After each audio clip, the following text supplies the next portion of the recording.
माँ सरस्वती को नमन करते हुए सब्जेक्ट है जवाहर नवोदय विद्यालय की तैयारी और उसमें कौन कौन फार्म भर सकता है, कौन नहीं भर सकता है। देखिए, जवाहर नवोदय विद्यालय में फार्म वही बार बच्चे भर सकते हैं जो कक्षा 3, कक्षा 4 और कक्षा 5 में एक ही शिक्षण संस्थान में जिन्होंने शिक्षा प्राप्त की हो, और शिक्षण संस्थान या तो मान्यता प्राप्त हो या फिर सरकार द्वारा सरकारी विद्यालय हो, वही लोग जवाहर नवोदय विद्यालय की परीक्षा में बैठ सकते हैं। नंबर 1 बात। और नंबर 2 बात यह है कौन फार्म नहीं भर सकता है। तो जो कुछ बच्चे ऐसे होते हैं जो कक्षा 3 यहाँ से पढ़ लिया, 4 वहाँ से पढ़ लिया और 5वां किसी और तीसरे स्कूल से पढ़ लिया, ऐसे बच्चे जवाहर नवोदय विद्यालय की परीक्षा में भाग नहीं ले सकते हैं। तो अब हम अगली बात ये बताना चाहेंगे कि परीक्षा का सिलेबस क्या होता है। तो सिलेबस के बारे में हम बहुत विस्तार से नहीं, आपको बहुत ही कम शब्दों में बताना चाहेंगे।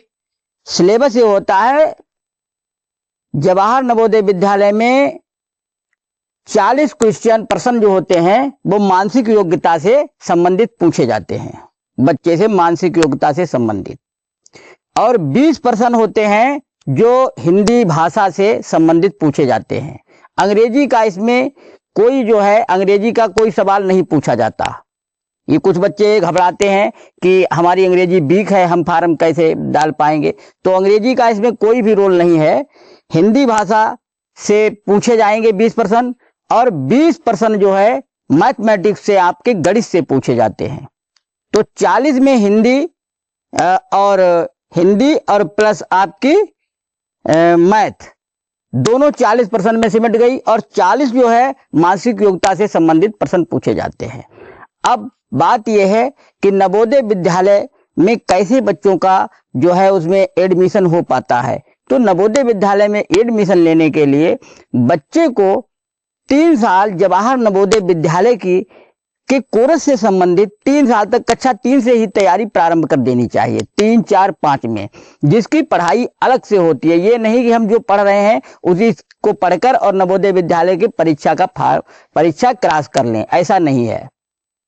तो हमें अलग से उसकी कोचिंग लेकर पढ़ाई विधिवत करनी होती है।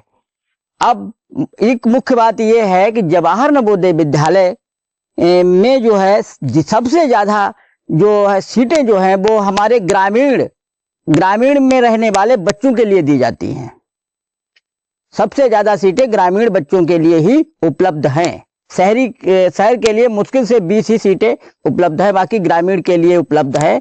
ऐसे बच्चे जो गांव के निवासी हैं और गांव के विद्यालयों से जिन्होंने शिक्षा प्राप्त की है।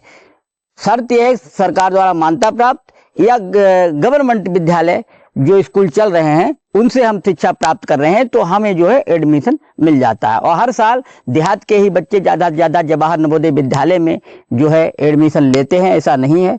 और जिले में एक विद्यालय होता है, ये विद्यालय हर जिले में एक होता है, और इसमें 80 सीटें होती हैं, जिन 80 सीटों पे कक्षा 6 में एडमिशन होता है। और ये जिसका एडमिशन 6 में हो जाता है उसे 6 से लेकर 12 तक शिक्षा CBSE बोर्ड पैटर्न के अकॉर्डिंग उसको शिक्षा मिलती है, और उसके रहने का, उसके खाने का, उसके इलाज का सारा खर्च सरकार वहन करती है, और उसमें एक बढ़िया शिक्षा प्राप्त दी जाती है बच्चों को। बस बात देर इस बात की है हम अपने बच्चे को शिक्षा जो दिलवाएं तो उसे एक अच्छे अध्यापक के द्वारा, अच्छे ट्यूटर के द्वारा हम उसे अच्छी शिक्षा उपलब्ध कराएं, जिससे कि वो हमारा जवाहर नवोदय विद्यालय में उसका एडमिशन हो जाए। आज के लिए बस अभिभावकगण इतना ही। आगे की बात अगले वीडियो में हम बताएंगे। जय हिंद, जय भारत।